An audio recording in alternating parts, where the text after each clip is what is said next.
You finally It's finished it insane. up last December in Vancouver. I don't know. What did it feel like to wrap it up? What does it feel like now? Like not touring wow. and being on a jet every day, basically trying to go from country to country. Yeah.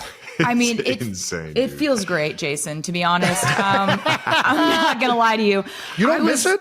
I miss it. I do miss it, but it's like, it was perfect for what it was. Yes, Do you know it what I was. mean? Yeah, and for it was a lot of physical therapy, and it was a lot of like being in a state of perpetual physical discomfort.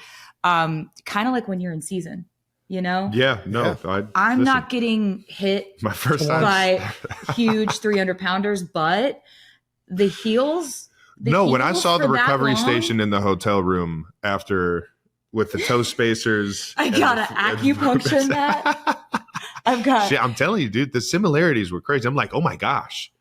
She We're like does more than I do. We're like comparing after- physical therapy stories, like recovery stuff. But Have you ever tried taping your ankles? we I'm a big related tape- on how much Big torture we ankle put our tape guy. bodies through.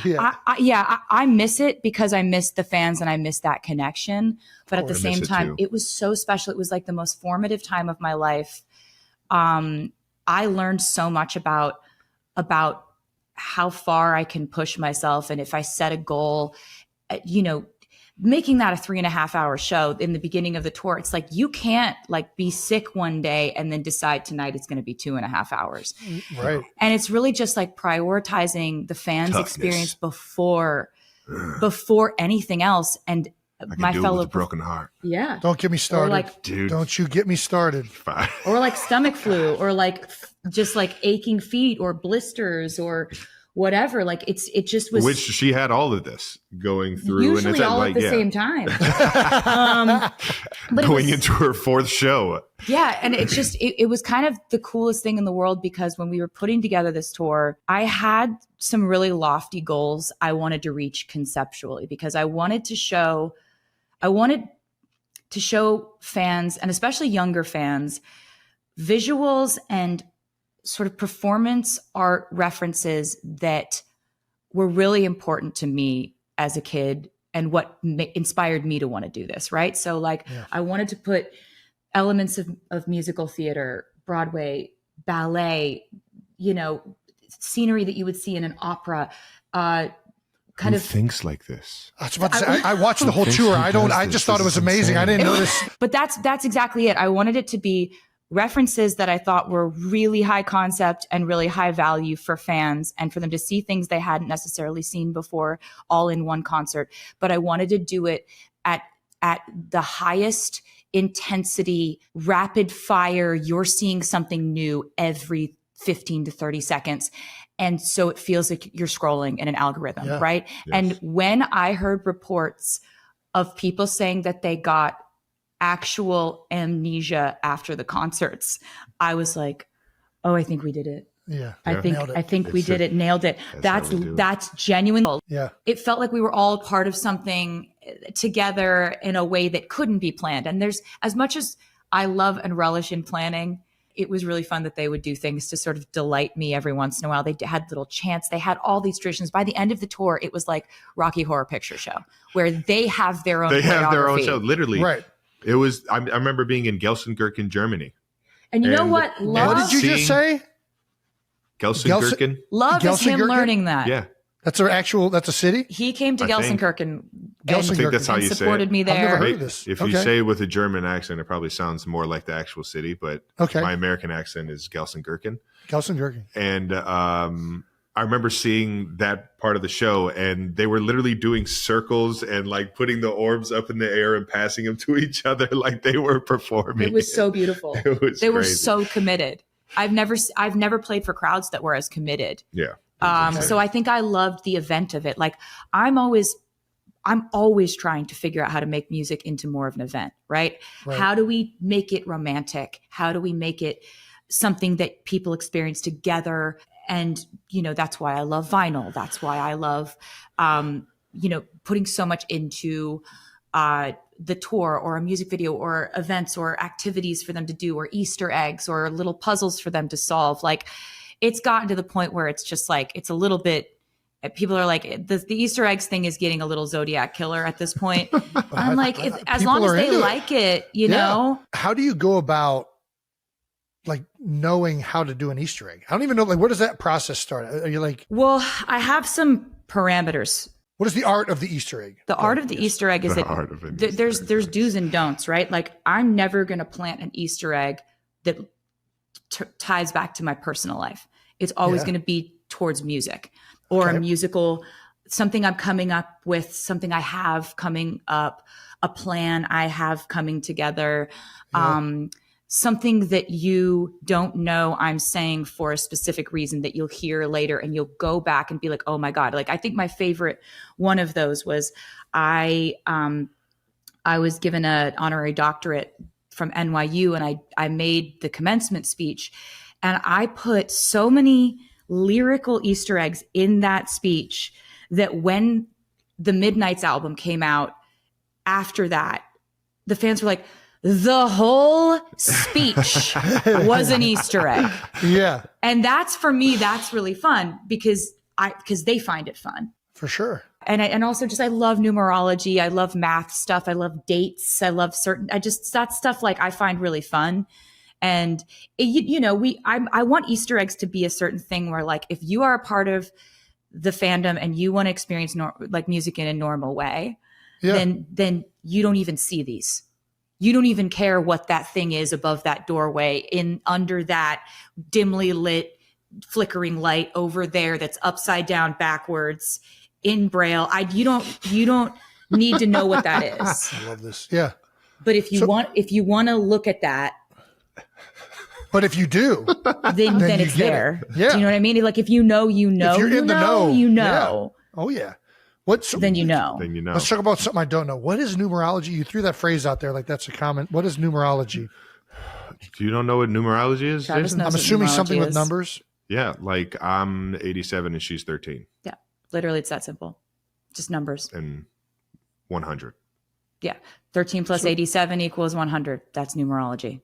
Like, but what is numbers numbers that have a specific significance. Like, yeah, exactly. Keep it like 100? Do you not keep it 100 ever? I'm trying to. I attempt to. It's crazy that you don't. What numbers do I have? You're just admitting that like that. Kylie, I don't know how to do this.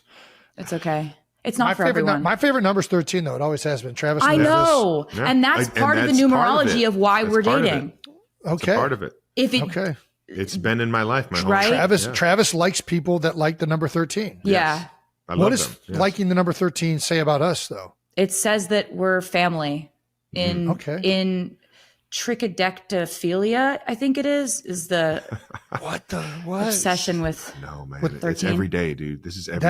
That's a real thing. You know what that means. This is every day. He knows what this means. Trichodelphophilia. So that's the obsession with specifically number 13 or something. I'm sorry. Yeah, triskaidekaphobia is when you hate 13. Triskaidekaphilia is when you love it.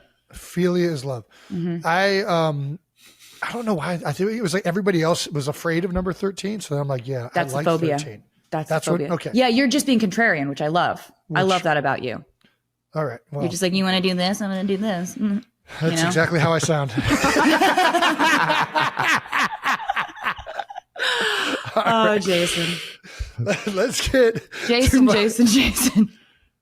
All right. Favorite thing about the Eras Tour was, besides going to it and just being like this amazed at everything. I think I was on another podcast recently, just like all of the songs, everything you just talked about, where it changes so much, right? There's something new every 20, 30 seconds. It was incredible. The nonstop length of it.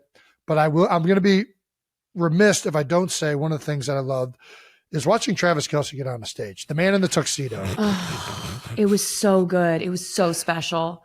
That was like, we were like, that came out because we thought we were doing a bit. Like, we both thought we were just joking.